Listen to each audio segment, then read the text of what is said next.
네, 전강 후약의 패턴을 보이면서 미국 증시는 하락하면서 거래를 마쳤습니다. 오늘 국내 증시의 첫 거래에 어떤 영향을 미치게 될지 오늘도 전망해 보겠습니다.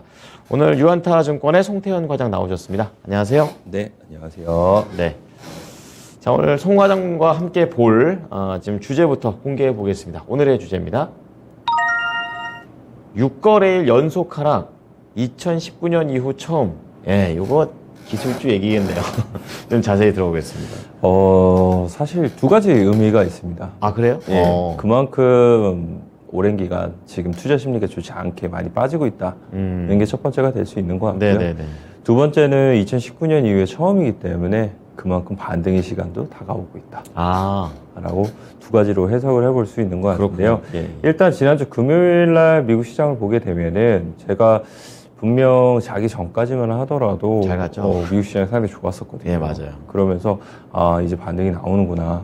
좀 오래됐지라고 생각을 했었었는데 자고 일어나니까 역시나 다시 한 번 더 빠지게 되면서 그렇죠. 눈을 예. 다시 한 번 더 의심하게 만드는 이러한 흐름이 있었다라고 보시면 될 것 같은데 네. 어쨌거나 휴장을 앞두고 투자 심리라는 이런 게 좀 불안한 부분이 상당히 많았었던 것 같고요. 네. 내용을 보게 된다 하더라도 일단은 악재적인 부분이 확실히 있기는 하지만 그럼에도 불구하고 다른 몇 가지 지표라든지 이런 게 움직이지 않았었는데 네. 이것이 과연 이렇게 간 것이 맞나 이렇게는 좀 생각되는 부분이 있습니다. 그래서 그걸 좀 차근차근 말씀을 드리도록 하겠습니다. 네, 그럼 하나씩 좀 체크해 보겠습니다. 어떤 부분을 봐야 될까요? 먼저 고용지표부터 봐야 되겠죠. 그렇죠, 예. 사실 오전장에 강하게 만들어준 원인이 고용지표에 있었기 때문에 네.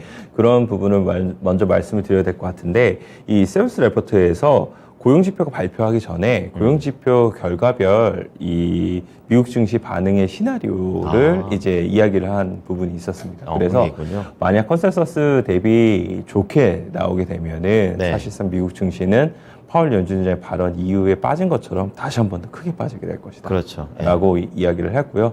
부합하게 되면은 만만한 증시 상승세가 나오게 될 거고 네. 이제 컨센서스 대비 안 나오게 되면은 결국 9월 달에 이 금리에 대한 부분이 정책 금리가 50bp로 이제 내려갈 것이다. 라는 게 이제 부각받게 되면서 증시가 상승이 강하게 나올 것이다. 라는 부분이었었거든요. 예. 근데 이제 고용 지표를 발표된 내용을 보게 되면은 뭐 시장에서는 골디락스라고 평가를 많이 하고 있기는 좋은 하지만 상태. 예, 그렇죠. 네. 예.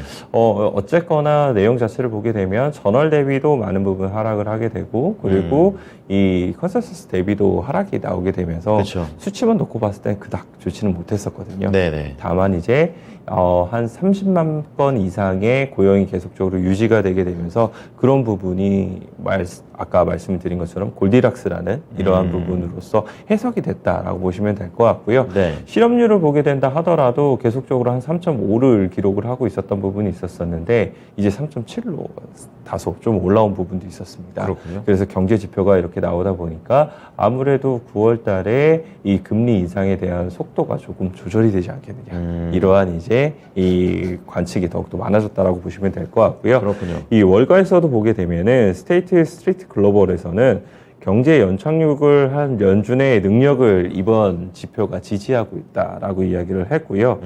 금리 인상 측면에서 더 공격적으로 할 만큼 강하지 않으면서 속도를 늦출 정도로 약하지도 않다. 이게 이제 골디락스를 의미를 하는 거잖아요. 그렇죠. 이런 평가가 있었다라고 보시면 될 것 같고요. 캐피탈 이코노믹스에서는 고용지표 같은 경우에는 9월 달에 50bp 인상을 지지하는 지표이기는 하지만 네. 이제 물가 지표가 발표가 되게 될 텐데 그렇죠. 그 물가 지표 같은 경우에는 75bp를 인상을 하게 될 지표로서 나오게 될 것이다. 뭐 아직 물가 지표는 유의미하게 다운이 되지 않을 것이다. 라고 캐피탈 이코노믹스에서는 생각을 하고 있는 것 같습니다. 속단하게 또 이르네요. 네, 그래서 이런 부분이 다 반영이 되게 되면서 미국의 10년 국채 금리 그리고 미국의 2년 국채 금리가 어제 금요일 시장에서 급락이 나왔다라고 보시면 될 것 같고요. 그렇더라고요. 그리고 이제 CME 패드워치를 보게 된다 하더라도 75bp의 금리 인상이 70%가 넘어갔었는데 그랬었죠.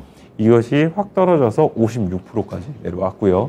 반대로 50bp 금리 인상이 44%까지 올라오게 되면서 갑작스럽게 50bp 인상 관련돼서도 많은 이제 그러네요. 힘을 받고 있다라고 보시면 될 것 같은데 참. 저는 이렇게 생각을 합니다. 그만큼 투자 심리가 많이 네. 불안하고 예, 예. 왔다 갔다 지금 갈팡질팡을 많이 하고 있어서 그러고 있죠. 증시 역시나 그런 부분이 많은 부분 흔들리고 있고 그리고 이러한 금리 인상의 확률 같은 경우에도 많은 부분 흔들리고 있는 것이 아닌가라고 생각을 해볼 수 있는 것 같습니다. 그렇군요.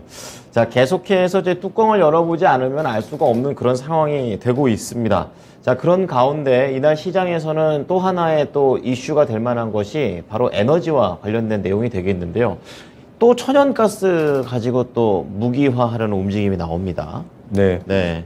사실 지금 많은 뉴스 보도에서는 네. 이 발표가 나오고 난 이후부터 이제 증시가 급락이 나오기 시작을 해서 지금 종료가 되었다라고 이야기가 많이 나오고 있는데 네. 먼저 G7에서 이제 이 천연가스 관련돼서 가격 상한제를 도입을 하겠다.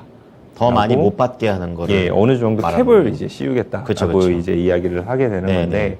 그 이야기가 나오고 난 이후에 러시아에서 원래는 3일에 이제 이 노스스트림을 다시 가동을 하겠다라고 그랬죠. 얘기를 했었는데 그것이 이제 이 결함이 있게 되면서 이것을 고치기 전까지는 이제 계속적으로 폐쇄를 하겠다.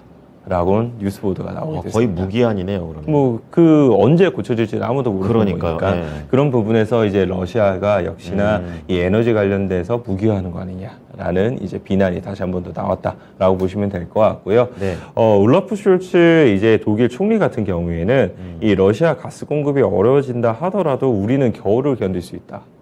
많이 라고 좀 이야기를 비축했나 봅니다.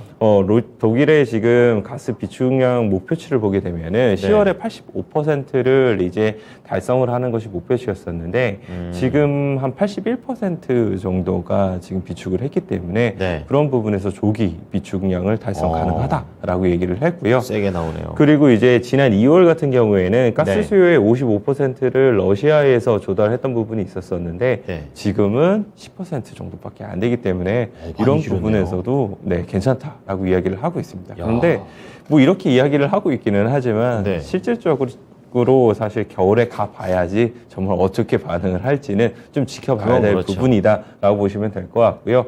일단 이런 뉴스 보도가 나왔음에도 불구하고 지금 뭐 유가라든지 네. 아니면 천연가스 가격 같은 경우에는 크게 급등이 나오지는 않았습니다. 어느 정도 서로 대비가 돼 있나 봅니다. 유가 같은 경우에도 보게 되면은 한 0.67% 정도 상승이 나오게 되고 천연가스는 오히려 마이너스 한 3% 정도 하락이 그쵸. 나왔고요. 그리고 네덜란드에서 거래가 되고 있는 유럽 천연가스 같은 경우에 지금 한 11% 정도 하락이 나왔었거든요. 나왔죠. 그래서 고점 대비 한 30% 정도의 하락이 나왔었는데 과연 이러한 뉴스 보도가 나온 이후에 이제 반영이 차차 되기 시작을 하게 그렇죠. 될 텐데 어떻게 될지를 일단 좀 지켜봐야 된다라고 말씀드리고 싶고요. 네. 그리고 이제 오펙 플러스 이제 회의가 9월 5일 날 이제 얼마 열리게 남았죠. 되잖아요. 예. 뭐 오늘인 거니까. 그쵸, 그쵸. 네, 거기서도 어떻게 진행이 될 것인가. 그리고 향후에 감산 이행에 대해서는 또 어떻게 이야기를 하게 될 것인가. 이 부분이 결국은 에너지 가격 관련돼서 중요하게 이야기가 될 수밖에 없는 부분이고 에너지 가격은 결국은 사실상 이제 인플레이션과 연계가 되어 네, 있을 테고 또 하나로 얘기를 드리면은 이 유럽의 경제와도 사실상 많은 부분 연계가 되어 있을 수밖에 없기 때문에 네. 그런 부분이 결국 환율에도 또 영향을 미치게 그렇죠. 되는 거잖아요. 그래서 에너지 가격이 어떻게 지금 추이가 나오게 될지는 일단은 많은 부분 기출을 주목을 하면서 저희가 지켜봐야 된다라고 말씀드리고 싶습니다. 그래서 일단은 이 에너지 가격 자체가 그렇게 크게 움직이지는 않았음에도 불구하고 네. 관련된 종목들은 좀 움직인 부분이 있었어요. 그래서 엑스모빌 같은 경우에도 1% 중반 정도의 상승이 나왔었고요. 뭐 쉐브론도 마찬가지였었는데 네. 이제 조금 더 천연가스하고 관계가 있는 기업들이 뭐 대번 에너지라든지 그쵸. 아니면 시니어 에너지 같은 경우에는 한 3% 정도의 상승세가 나왔었고요. 강했네요. 예, 비료 업체들 같은 경우에는 이제 CF 인더스트리 홀딩스라든지 예. 아니 모자이크 같은 경우에는 한 4% 정도의 상승세가 나오게 되면서 조금 더 강하게 이런 쪽으로 이제 자금이 몰리게 되면서 움직이는 부분이 있었다라고 보시면 될 것 같습니다. 네, 오늘 뭐 또 에너지와 관련된 종목들을 안 볼 수가 없다라는 그런 생각이 듭니다. 자, 이날 대부분의 종목들이 밀렸는데 그 중에서도 또 상승한 개별 종목들도 있었어요. 몇 가지 짚어주시냐면요. 일단 실적 발표한 기업들이 얘기가 되게 될 텐데 아직도 실적 발표하는 기업들이 있어요. 그러게요. 네, 그래서 브로드컴 같은 경우에도 호실적으로 발표를 하게 되면서 한 1.7% 정도 상승이 나왔었고요. 네. 그리고 룰루레몬 같은 경우에 조금 큰 폭의 상승이 나와서 이제 좀 말씀드리고자 하는데 네. 룰루레몬이 지난 금요일 날 한 6.7% 정도 상승이 나왔습니다. 역시나 실적에 대한 부분이 잘 나왔다라고 보시면 될 것 같고요. 네. 더 주목을 해야 될 점은 향후에 가이던스를 이제 제공을 하게 되는데 네. 그 가이던스를 6월 달에 제시한 것보다 더 상향 이제 제시를 하게 되면서 좋게 봤군요. 우리는 하반기 때도 더욱더 탄탄할 수 있다라고 이야기를 한 부분이 있었습니다. 그래서 이제 이 룰루레몬의 CEO인 켈빈 맥도날드의 CEO 같은 경우에는 네. 이 회사의 실적이 채널, 지역 그리고 상품 카테고리 전반에 걸쳐 광범위하게 뭐 성장이 나타났다라고 이제 좋게 평가를 내렸고요. 네. 이 골드만삭스 같은 경우에는 역시나 성장 모멘텀이 계속적으로 확인이 되고 있다라고 이야기를 하게 되면서 목표 주가를 365불에서 383불로 이제 상향 조정을 했습니다. 근데 이 내용을 좀 보게 되면은 다른 이제 업체들 같은 경우에 가격 할인을 많이 이제 진행을 했었었는데 예. 룰루레몬 같은 경우에 그런 부분이 하나도 없었다라고 정찰로 이야기를 이제 이야기를 하고 있고요.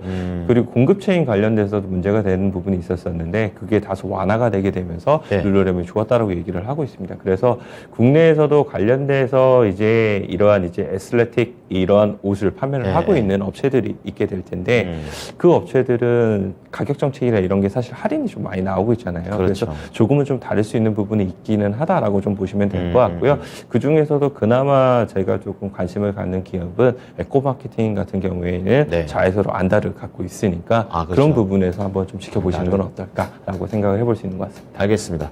자, 그럼 이제 종목으로 넘어가 볼 텐데요. 에너지 얘기를 말씀을 계속 드렸습니다. 그래서 관련된 종목으로 오늘 뽑아와 주셨네요. 오늘의 종목 공개합니다.